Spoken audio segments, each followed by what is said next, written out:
ਧੰਨ ਵਾਹਿਗੁਰੂ।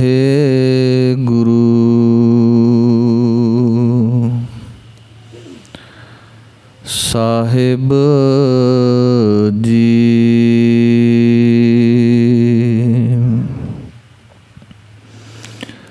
ਚੱਕਰ ਚਿਹਨ ਅਰ ਬਰਨ ਜਾਤ ਅਰ ਪਾਤ ਨਹਿਨ ਜਿਹ रूप रंग अर रेख भेख को कह न सकत केह अचल मूरत अनभव प्रकाश अमितोज कहिजै कोट इंद्र इंद्राण साहे साहाण गणिजै त्रिभुवन महीप सुर नर असुर नेत नेत बन तृण कहत त्वै सर्वनाम कथै कवन कर्म नाम बरनत सुमत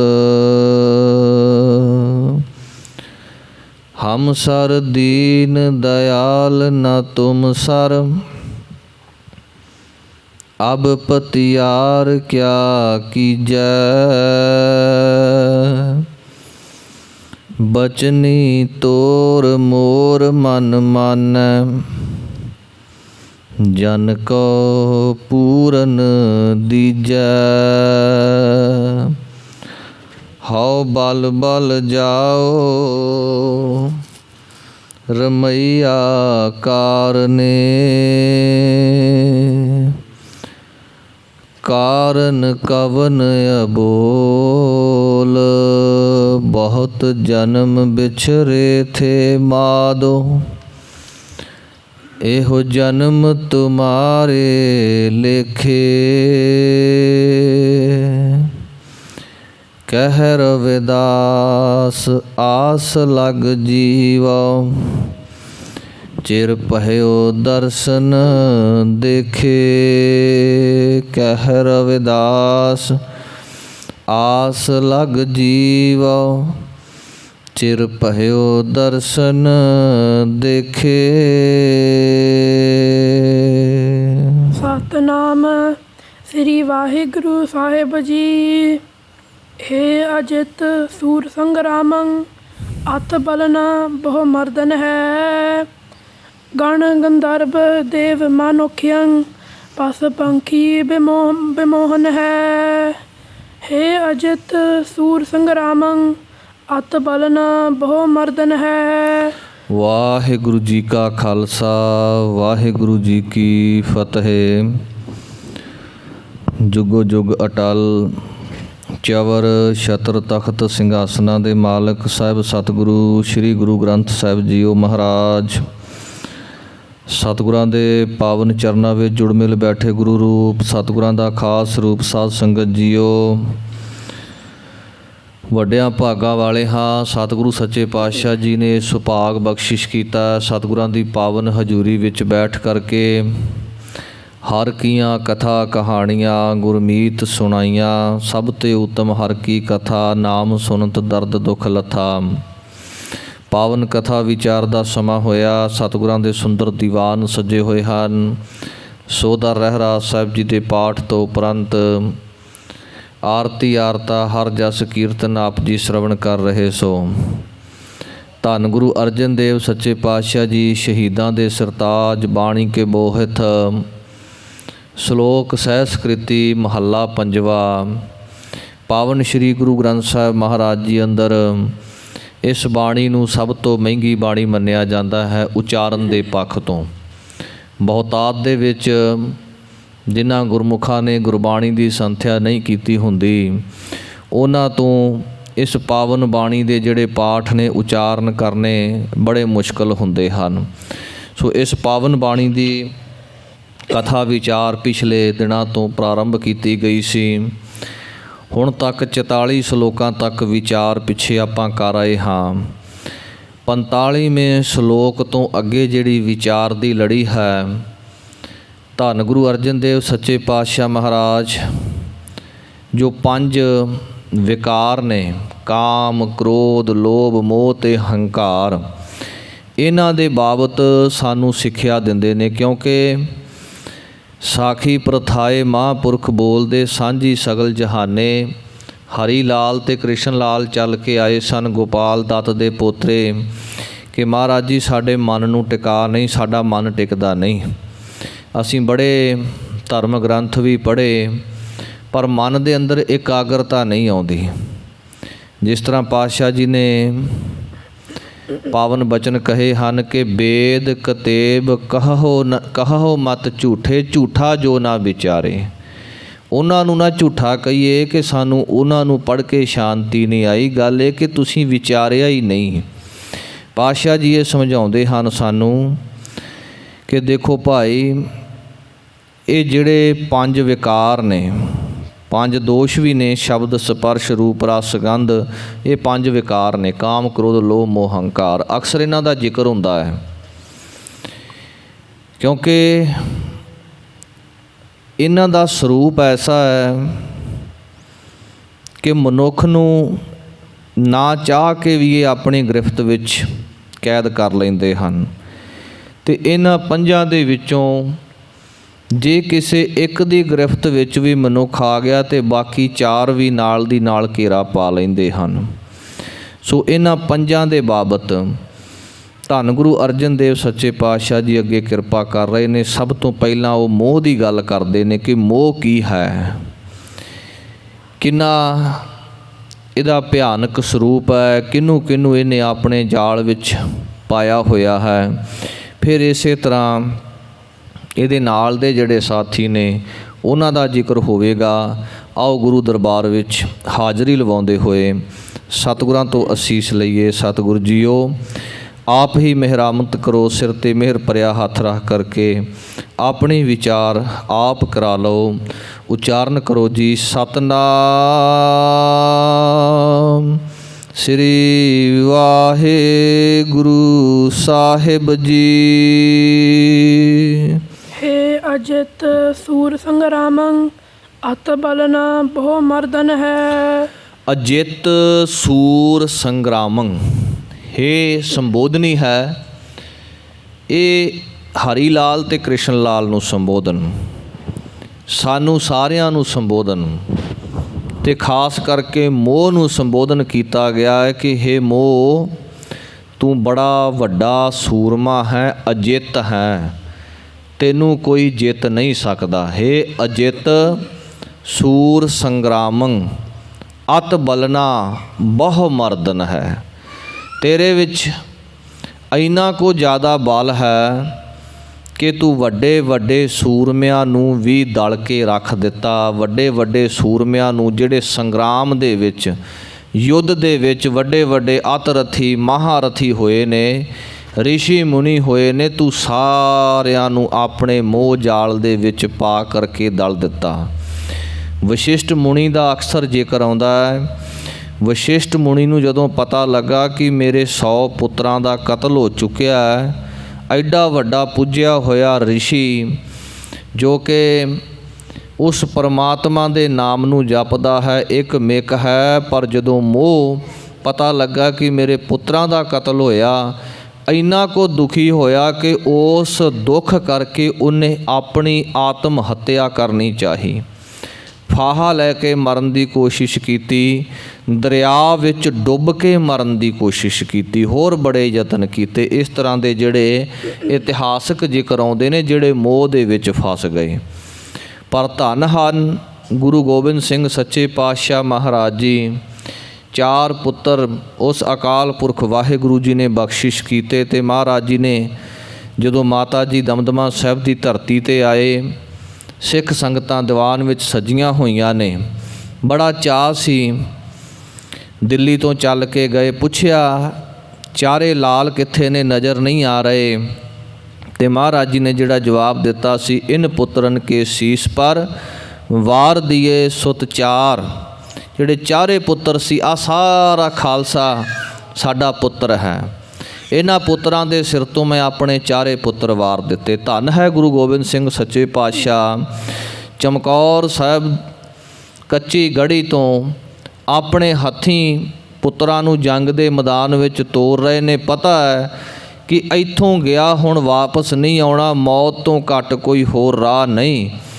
ਪਰ ਕਿਉਂਕਿ ਮੇਰੇ ਸਤਿਗੁਰੂ ਜੀ ਮੋਹ ਤੋਂ ਉੱਪਰ ਨੇ, ਵਾਹਿਗੁਰੂ ਦੇ ਹੁਕਮ ਦੇ ਵਿੱਚ ਨੇ। ਜਦੋਂ ਰਾਏ ਕੱਲੇ ਤੋਂ ਸਰਹੰਦ ਦਾ ਸਾਰਾ ਵਾਕਾ ਸੁਣਿਆ, ਛੋਟੇ ਸਾਹਿਬਜ਼ਾਦੇ ਸਰਹੰਦ ਵਿਖੇ ਨੀਹਾਂ ਦੇ ਵਿੱਚ ਚਿਣ ਕੇ ਸ਼ਹੀਦ ਕਰ ਦਿੱਤੇ, ਤੇ ਸਤਿਗੁਰੂ ਜੀ ਨੇ ਉਸ ਅਕਾਲ ਪੁਰਖ ਵਾਹਿਗੁਰੂ ਦਾ ਸ਼ੁਕਰ ਕੀਤਾ, ਸਤਿਗੁਰੂ ਜੀਓ ਤੁਹਾਡੀ ਦਾਤ ਸੀ, ਤੁਸੀਂ ਲੈ ਗਏ।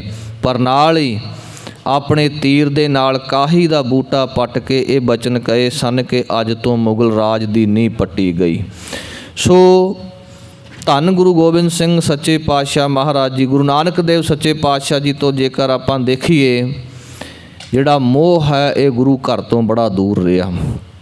ਜਿੱਥੇ ਮੋਹ ਆਇਆ ਉੱਥੇ ਫਿਰ ਸਤਿਗੁਰੂ ਸੱਚੇ ਪਾਤਸ਼ਾਹ ਨੇ ਭਾਵੇਂ ਆਪਣਾ ਪੁੱਤਰ ਸੀ, ਭਾਵੇਂ ਕੋਈ ਸੀ, ਉਹਨੂੰ ਗੁਰੂ ਘਰ ਤੋਂ ਦੂਰ ਕਰ ਦਿੱਤਾ। ਜੇ ਮੋਹ ਦੀ ਗੱਲ ਹੁੰਦੀ ਤੇ ਗੁਰੂ ਨਾਨਕ ਸਾਹਿਬ ਸੱਚੇ ਪਾਤਸ਼ਾਹ ਜੀ ਗੁਰਿਆਈ ਗੁਰੂ ਅੰਗਦ ਦੇਵ ਜੀ ਨੂੰ ਨਾ ਦਿੰਦੇ, ਬਲਕਿ ਆਪਣੇ ਪੁੱਤਰਾਂ ਨੂੰ ਦਿੰਦੇ। ਪਰ ਪਾਵਨ ਬਚਨ ਨੇ, ਪੁੱਤਰੀ ਕੌਲ ਨਾ ਪਾਲਿਓ ਕਰ ਪੀਰ ਹੋ ਕੰਨ ਮੁਰਟੀਐ। ਆਪਣੇ ਪੀਰ ਤੋਂ ਆਪਣੇ ਗੁਰੂ ਪਿਤਾ ਦੀ ਗੱਲ ਨਹੀਂ ਮੰਨੀ ਤੇ ਫਿਰ ਬਚਨ ਹੋਏ, ਹੋਰਿਓ ਗੰਗ ਵਹਾਇਓਨ ਦੁਨੀਆਈ ਆਖੇ ਕੇ ਕਿਉਨ। ਹੁਣ ਤੱਕ ਇਸ ਤਰ੍ਹਾਂ ਨਹੀਂ ਹੋਇਆ ਸੀ, ਪਿਤਾ ਤੋਂ ਬਾਅਦ ਪੁੱਤਰ ਨੂੰ ਹੀ ਗੱਦੀ ਮਿਲਦੀ ਸੀ। ਪਰ ਗੁਰੂ ਨਾਨਕ ਸਾਹਿਬ ਸੱਚੇ ਪਾਤਸ਼ਾਹ ਨੇ ਮੋਹ ਦੀਆਂ ਤੰਦਾਂ ਤੋਂ ਬਾਹਰ ਆ ਕਰਕੇ ਜੋਗ ਭਾਈ ਲਹਿਣਾ ਤੇ ਭਾਈ ਲਹਿਣੇ ਨੂੰ ਗੁਰੂ ਅੰਗਦ ਦੇਵ ਰੂਪ ਵਿੱਚ ਅੱਗੇ ਗੁਰਿਆਈ ਬਖਸ਼ੀ। ਇਸੇ ਤਰ੍ਹਾਂ ਗੁਰੂ ਅਮਰਦਾਸ ਸੱਚੇ ਪਾਤਸ਼ਾਹ ਜੀ ਨੂੰ, ਸੋ ਕਹਿਣ ਤੋਂ ਭਾਵ ਇਹ ਕਿ ਸਤਿਗੁਰੂ ਸੱਚੇ ਪਾਤਸ਼ਾਹ ਮਹਾਰਾਜ ਜੀ ਨੇ ਕੇਵਲ ਕਹਿਆ ਹੀ ਨਹੀਂ, ਕੀਤਾ ਵੀ ਹੈ। ਸੋ ਮਹਾਰਾਜ ਜੀ ਕਹਿ ਰਹੇ ਨੇ ਕਿ ਜਿਹੜਾ ਇਹ ਮੋਹ ਹੈ ਇਹ ਅਜਿੱਤ ਸੂਰਮਾ ਹੈ, ਵੱਡੇ ਵੱਡੇ ਸੂਰਮਿਆਂ ਨੂੰ ਇਹ ਦਲ ਦੇਣ ਵਾਲਾ ਹੈ, ਬਹੁ ਮਰਦਨ ਹੈ, ਬੜਿਆਂ ਨੂੰ ਇਸ ਨੇ ਮਾਰ ਦਿੱਤਾ ਹੈ। ਗਣ ਗੰਧਰਵ ਦੇਵ ਮਾਨੁਖਯੰ ਅਸ ਪੰਖੀ ਬੇਮੋਹਨ ਹੈ। ਕੇਵਲ ਮਨੁੱਖਾਂ ਤੱਕ ਹੀ ਨਹੀਂ, ਕਹਿਣ ਲੱਗੇ ਪਸ਼ੂਆਂ ਦੇ ਵਿੱਚ, ਪੰਛੀਆਂ ਦੇ ਵਿੱਚ, ਰਾਗੀ ਦੇਵਤਿਆਂ ਦੇ ਜਿਹੜੇ ਰਾਗੀ ਨੇ ਜਿਨ੍ਹਾਂ ਨੂੰ ਗੰਧਰਵ ਕਿਹਾ ਜਾਂਦਾ ਹੈ, ਇਸੇ ਤਰ੍ਹਾਂ ਗਣ ਆਦਿਕ ਜਿੰਨੇ ਵੀ ਨੇ, ਗਣ ਗੰਧਰਵ ਮਾਨੁਖਯੰ ਪਾਸ ਪੰਖੀ ਬੇਮੋਹਨ ਹੈ।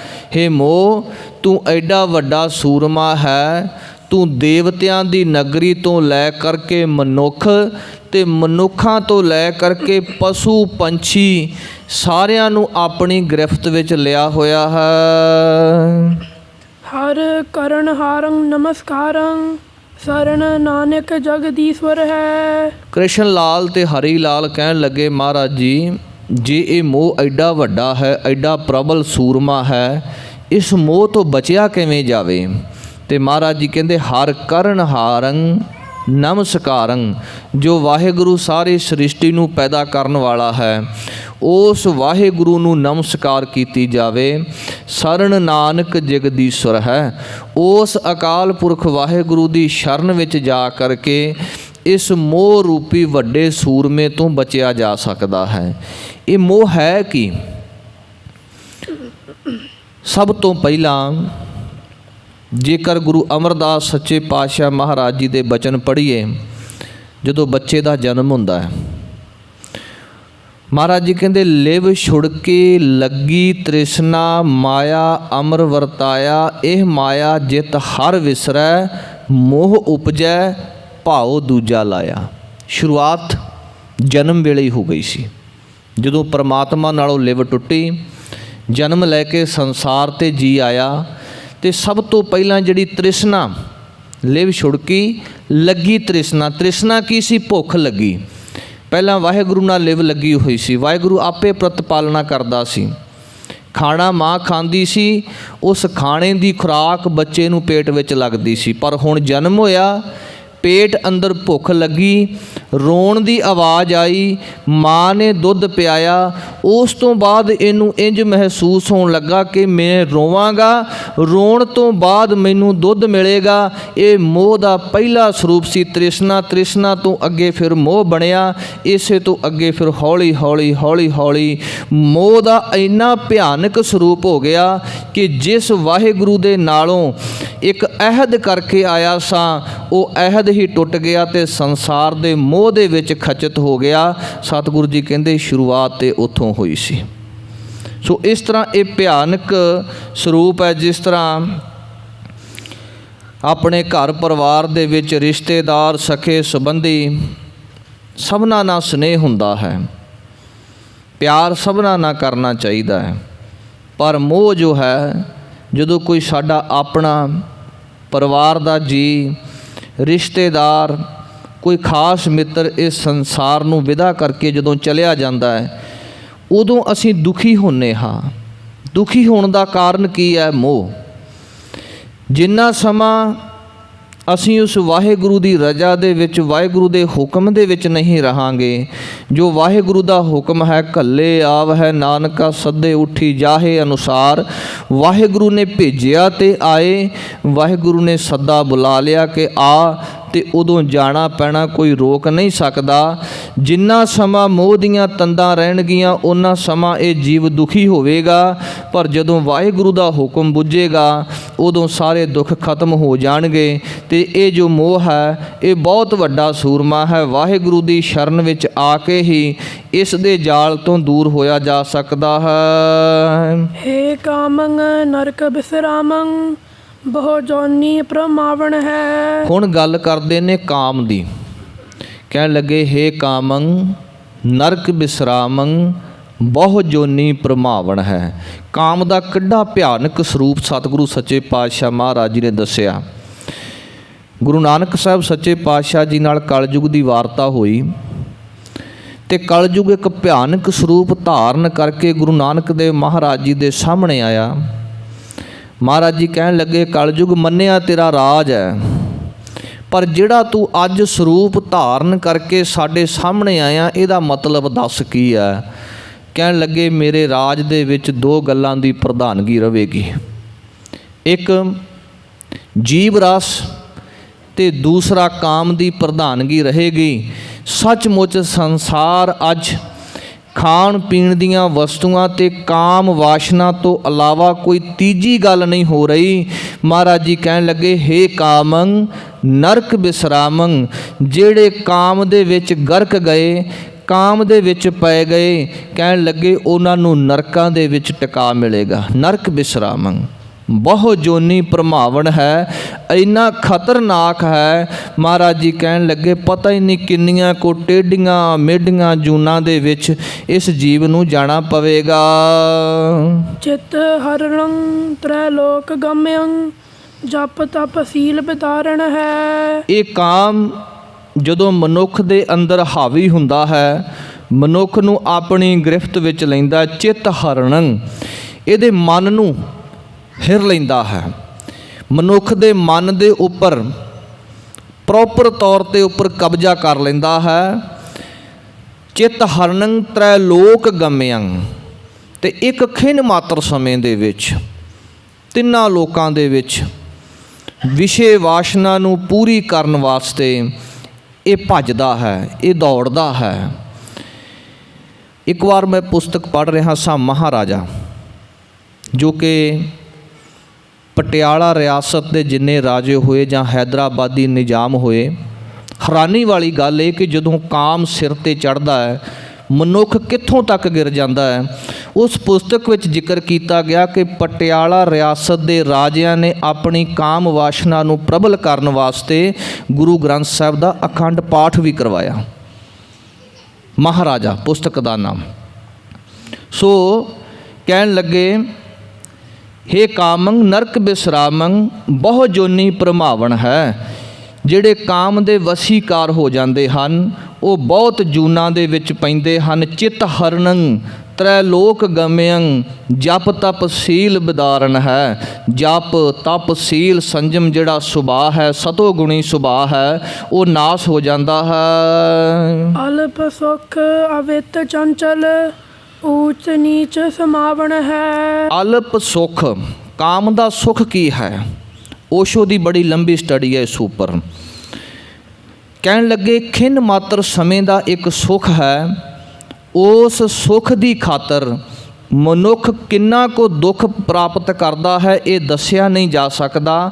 ਅਵਿਤ ਧਨ ਪੱਖੋਂ ਇੰਨਾ ਕੁ ਕਮਜ਼ੋਰ ਹੋ ਜਾਂਦਾ ਹੈ, ਵਾਸ਼ਨਾ ਨੂੰ ਪੂਰੀ ਕਰਨ ਵਾਸਤੇ ਜੋ ਵੀ ਇਹਦੇ ਕੋਲ ਹੁੰਦਾ ਹੈ ਉਹਨੂੰ ਦਾਅ 'ਤੇ ਲਾਉਣ ਲੱਗਾ ਇਹ ਸੰਕੋਚ ਨਹੀਂ ਕਰਦਾ। ਅਵਿਤ ਧਨ ਤੋਂ ਰਹਿਤ ਹੋ ਜਾਂਦਾ ਹੈ, ਗਰੀਬ ਹੋ ਜਾਂਦਾ ਹੈ, ਕੰਗਾਲ ਹੋ ਜਾਂਦਾ ਹੈ, ਚੰਚਲਤਾ ਹੀ ਇਹਦੇ ਅੰਦਰ ਆ ਜਾਂਦੀ ਹੈ। ਊਚ ਨੀਚ ਸਮਾਵਣ ਹੈ, ਫਿਰ ਉੱਥੇ ਉੱਚੀ ਤੇ ਨੀਵੀਂ ਦਾ ਕੋਈ ਫਰਕ ਨਹੀਂ ਰਹਿ ਜਾਂਦਾ।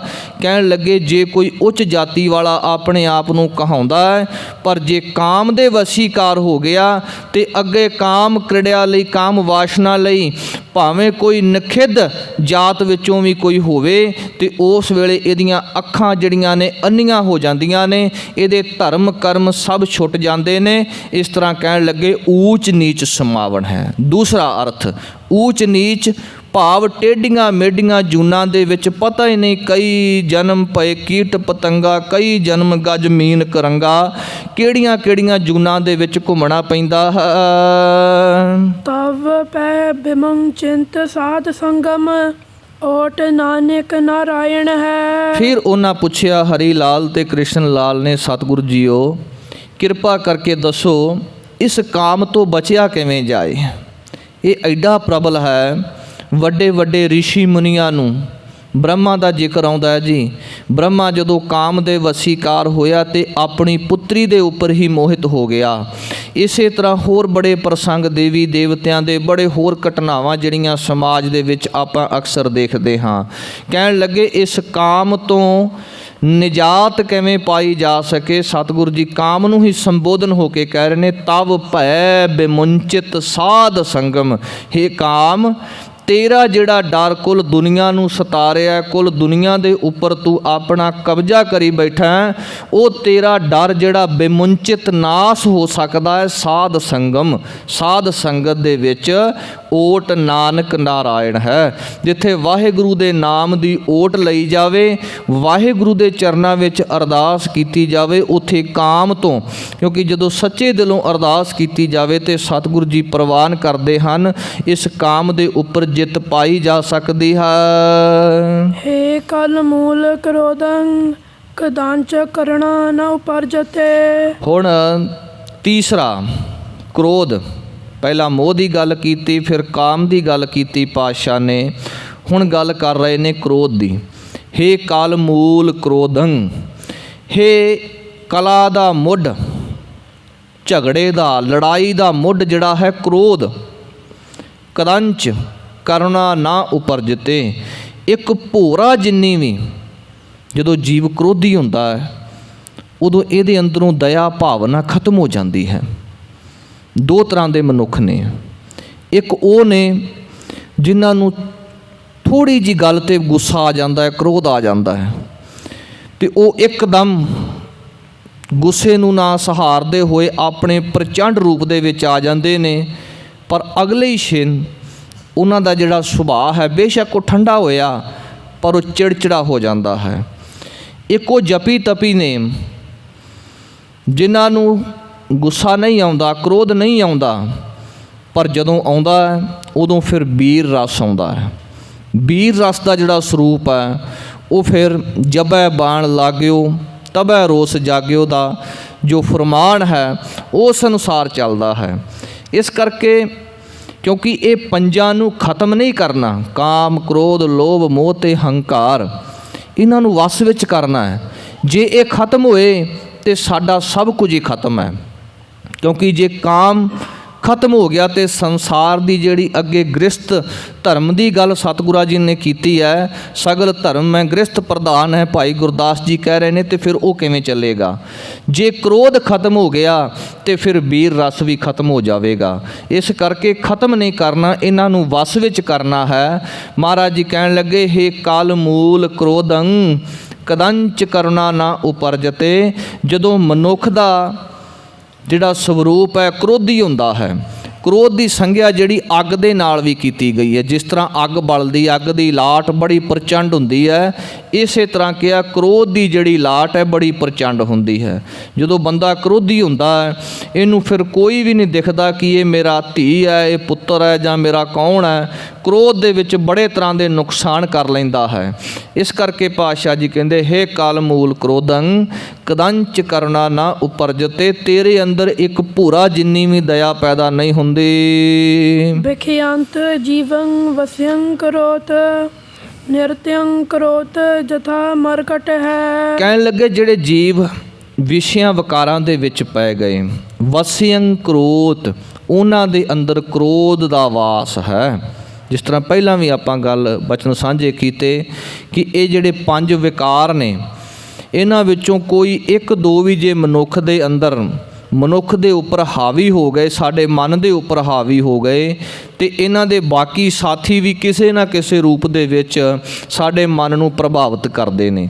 ਇਸੇ ਤਰ੍ਹਾਂ ਕਹਿਣ ਲੱਗੇ, ਵਿਸ਼ੇ ਵਿਕਾਰ ਵਿੱਚ ਫਸਿਆ ਹੋਇਆ ਮਨੁੱਖ ਅਕਸਰ ਕ੍ਰੋਧੀ ਹੁੰਦਾ ਹੈ, ਕਿਉਂਕਿ ਉਹਦੇ ਅੰਦਰੋਂ ਸੀਲ ਧਰਮ ਜਿਹੜਾ ਹੈ, ਜਪ ਤਪ ਸੀਲ ਵਿਦਾਰਨ ਹੈ, ਉਹ ਦੂਰ ਹੋ ਜਾਂਦਾ ਹੈ। ਸਹਿਣ ਸ਼ਕਤੀ ਖਤਮ ਹੋ ਜਾਂਦੀ ਹੈ, ਵਿਲ ਪਾਵਰ ਖਤਮ ਹੋ ਜਾਂਦੀ ਹੈ। ਇਸ ਕਰਕੇ ਇਹ ਜੋ ਹੈ ਵਿਖਿਅੰਤ ਜੀਵੰ ਵਸਿਅੰ ਕਰੋਤ ਨਿਰਤਯੰ ਕਰੋਤ ਜਥਾ ਮਰਕਟ ਹੈ। ਮਰਕਟ ਹੈ ਦਾ ਅਰਥ ਹੈ ਬਾਂਦਰ। ਕਹਿਣ ਲੱਗੇ ਜਿਵੇਂ ਬਾਂਦਰ ਟੱਪਦਾ ਹੈ, ਬਾਂਦਰ ਛਾਲਾ ਮਾਰਦਾ ਹੈ, ਇਹ ਜਿਹੜਾ ਮਨ ਹੈ ਕ੍ਰੋਧ ਦੇ ਵਸ ਵਿੱਚ ਆ ਕਰਕੇ ਬਾਂਦਰ ਦੀ ਨਿਆਈ ਨਿਰਤਕਾਰੀਆਂ ਕਰਦਾ ਹੈ, ਨੱਚਦਾ ਹੈ। ਅਨੇਕ ਸਾਸਨ ਤਾੜੰਤ ਜਮਦੂਤ ਹੈ ਤਬ ਸੰਗੇ ਅਦਮੰਗ ਨਰ ਹੈ। ਧੰਨ ਹਨ ਗੁਰੂ ਅਰਜਨ ਦੇਵ ਸੱਚੇ ਪਾਤਸ਼ਾਹ ਮਹਾਰਾਜ ਜੀ, ਇਹਨਾਂ ਨੂੰ ਹੀ ਸੰਬੋਧਨ ਹੋ ਕੇ ਕਹਿ ਰਹੇ ਨੇ। ਹੁਣ ਇੱਥੇ ਮਹਾਰਾਜ ਜੀ ਕ੍ਰੋਧ ਨੂੰ ਸੰਬੋਧਨ ਹੋ ਕੇ ਕਹਿ ਰਹੇ ਨੇ, ਤਬ ਸੰਗੇ ਅਦਮੰਗ ਨਰ ਹੈ। ਹੇ ਕ੍ਰੋਧ, ਜਿਹੜੇ ਮਨੁੱਖ ਤੇਰੀ ਸੰਗਤ ਵਿੱਚ ਆ ਗਏ, ਕ੍ਰੋਧੀ ਹੋ ਗਏ, ਉਹ ਤੇ ਬੜੇ ਨੀਚ ਹੋ ਗਏ, ਅਦਮ ਬਿਰਤੀ ਦੇ ਮਨੁੱਖ ਹੋ ਗਏ। ਪਾਤਸ਼ਾਹ ਜੀ ਕਹਿੰਦੇ ਦੇਖੋ ਕਿਸ ਤਰ੍ਹਾਂ ਇਹ ਜੋ ਹੈ ਅਨਕ ਸਾਸਨ ਤਾੜੰਤ ਜਮਦੂਤ ਹੈ, ਜਿਹੜੇ ਕ੍ਰੋਧੀ ਹੁੰਦੇ ਨੇ। ਇੱਕ ਵਾਰ ਕਿਸੇ ਪੁਸਤਕ ਵਿੱਚ ਪੜ੍ਹ ਰਿਹਾ ਸਾਂ, ਉੱਥੇ ਇਹ ਲਿਖਿਆ ਆਇਆ ਕਿ ਜੇ ਮਨੁੱਖ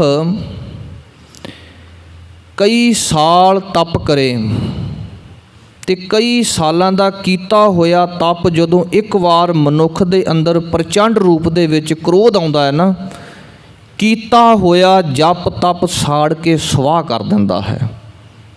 ਭਜਨ ਬੰਦਗੀ ਕਰਨ ਵਾਲੇ ਮਨੁੱਖ ਨੂੰ ਕਦੇ ਵੀ ਕ੍ਰੋਧੀ ਨਹੀਂ ਹੋਣਾ ਚਾਹੀਦਾ। ਜਿੰਨਾ ਵੀ ਹੋਵੇ ਆਪਣੇ ਮਨ ਨੂੰ ਇਕਾਗਰ ਤੇ ਸ਼ਾਂਤ ਰੱਖਣਾ ਚਾਹੀਦਾ ਹੈ, ਕਿਉਂਕਿ ਕ੍ਰੋਧ ਸਾਡੇ ਅੰਦਰੋਂ ਜਿਹੜੇ ਸ਼ੁਭ ਗੁਣ ਨੇ, ਸਤੋ ਗੁਣ ਨੇ, ਉਹਨਾਂ ਨੂੰ ਸਾੜ ਦਿੰਦਾ ਹੈ। ਤੇ ਮਹਾਰਾਜ ਜੀ ਕਹਿੰਦੇ ਜਿਹੜੇ ਅੰਦਰੋਂ ਕ੍ਰੋਧ ਨੇ ਸਤੋ ਗੁਣਾਂ ਨੂੰ ਸਾੜ ਦਿੱਤਾ ਤੇ ਫਿਰ ਭਗਤੀ ਦੇ ਅੰਸ਼ ਜਿਹੜੇ ਖਤਮ ਹੋ ਗਏ। ਤੇ ਕ੍ਰੋਧੀ ਮਨੁੱਖਾਂ ਨੂੰ ਅਨਕ ਸਾਸਨ ਤਾੜੰਤ ਜਮਦੂਤ ਹੈ। ਜਮਦੂਤ ਬੜੇ ਤਰ੍ਹਾਂ ਦੀਆਂ ਸਜ਼ਾਵਾਂ ਦਿੰਦੇ ਨੇ। ਹੇ ਕ੍ਰੋਧ ਤਵ ਸੰਗੇ ਅਦਮੰਗ ਨਰ ਹੈ। ਜਿਨ੍ਹਾਂ ਮਨੁੱਖਾਂ ਨੇ ਤੇਰੀ ਸੰਗ ਗ੍ਰਹਿਣ ਕੀਤੀ, ਤੇਰਾ ਹੋਏ, ਉਹ ਅਦਮੰਗ ਨੀਚ ਹੋ ਗਏ। ਦੀਨ ਦੁਖ ਭੰਜਨ ਦਿਆਲ ਪ੍ਰਭ ਨਾਨਕ ਸਰਬ ਜੀਅ ਰੱਖਿਆ ਕਰੋਤ। ਫਿਰ ਸਤਿਗੁਰਾਂ ਨੂੰ ਸਵਾਲ ਕੀਤਾ, ਪਾਤਸ਼ਾਹ ਜੀ ਇਸ ਕ੍ਰੋਧ ਤੋਂ ਬਚਿਆ ਕਿਵੇਂ ਜਾ ਸਕੇ? ਦੀਨ ਦੁਖ ਭੰਜਨ ਦਿਆਲ ਪ੍ਰਭ ਨਾਨਕ, ਦੀਨ ਗਰੀਬਾਂ ਦਾ, ਦੁਖੀਆਂ ਦਾ ਦੁੱਖ ਦੂਰ ਕਰਨ ਵਾਲੇ ਦਿਆਲੂ ਕਿਰਪਾਲੂ ਅਕਾਲ ਪੁਰਖ ਵਾਹਿਗੁਰੂ। ਜਦੋਂ ਮਨੁੱਖ ਉਸ ਵਾਹਿਗੁਰੂ ਦੀ ਸ਼ਰਨ ਵਿੱਚ ਜਾਂਦੇ ਹਨ, ਸਰਬ ਜੀ ਰੱਖਿਆ ਕਰੋਤ, ਉਹ ਵਾਹਿਗੁਰੂ ਸ਼ਰਨ ਆਇਆਂ ਦੀ ਲਾਜ ਰੱਖਦਾ ਹੈ, ਸਭਨਾਂ ਦੀ ਪ੍ਰਤਪਾਲਨਾ ਕਰਦਾ ਹੈ। ਉਸ ਵਾਹਿਗੁਰੂ ਦੀ ਸ਼ਰਨ ਵਿੱਚ ਜਾ ਕਰਕੇ ਇਹਨਾਂ ਚੋਰਾਂ ਤੋਂ, ਇਹ ਜੋ 5 ਵਿਕਾਰ ਨੇ, ਇਹਨਾਂ ਤੋਂ ਬਚਿਆ ਜਾ ਸਕਦਾ ਹੈ। ਸਤਿਗੁਰੂ ਜੀ ਕਿਰਪਾ ਕਰਨ। ਅਗਲੇ 2 ਰੂਪ ਜੋ ਸੱਚੇ ਪਾਤਸ਼ਾਹ ਮਹਾਰਾਜ ਜੀ ਨੇ ਅੱਗੇ ਲੋਭ ਦੀ ਗੱਲ ਕਰਨਗੇ, ਇਸੇ ਤਰ੍ਹਾਂ ਹੰਕਾਰ ਦੀ ਗੱਲ ਕਰਨਗੇ, ਉਹ ਆਪਾਂ ਕੱਲ੍ਹ ਦੇ ਦੀਵਾਨ ਵਿੱਚ ਵਿਚਾਰਾਂਗੇ। ਇੱਥੋਂ ਤੱਕ ਕਥਾ ਵਿਚਾਰ ਕਰਦੇ ਹਾਂ। ਏਕ ਨਹੀਂ ਅਨੇਕਾਂ ਭੁੱਲਾਂ ਗਲਤੀਆਂ ਹੋ ਜਾਂਦੀਆਂ ਹਨ।